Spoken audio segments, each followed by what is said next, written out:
एक जंगल में दो शरारती बंदर रहते थे, टिंकू और पिंकू। टिंकू को केले खाना बहुत पसंद था और पिंकू हमेशा उसे चिढ़ाता रहता। एक दिन टिंकू ने केला पेड़ से तोड़ा और अकेले खाने लगा।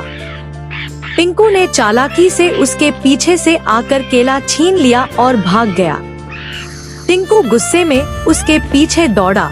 दोनों पेड़ से पेड़ पर कूदते रहे।